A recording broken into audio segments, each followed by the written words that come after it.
Hello, আমি সানা। Good morning সবাইকে। Welcome back to a new mini blog. তো আজ তো গুরু পূর্ণিমা, তাই সবাই মিলে সকালবেলা ঘুম থেকে উঠে পড়েছি গঙ্গা স্নানে যাওয়ার জন্য।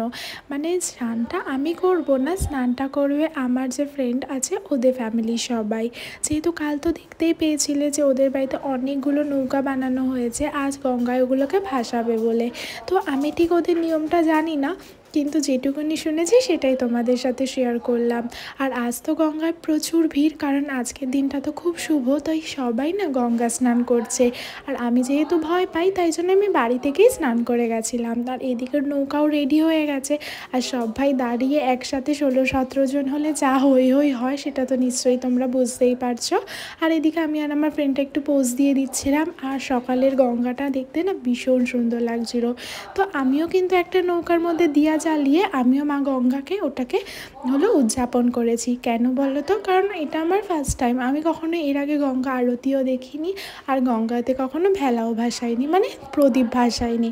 তো যাই হোক, এটা তো প্রথমবার। তারপর জয় জগন্নাথকে দর্শন করে বেরিয়ে পড়লাম বাড়ির উদ্দেশ্যে। আর এদিকে পুচকুটা এত দুষ্টুমি করছিল, ওর বাবা একটু ওকে বকেছিল। যাই হোক, তারপর সবাই মিলে গাড়িতে উঠে গেলাম আর চলে গেছিলাম একটা মিষ্টির দোকানে। তখন তো সবে মাত্র গরম গরম কচুরি ভাজা হচ্ছিল, ওটাকে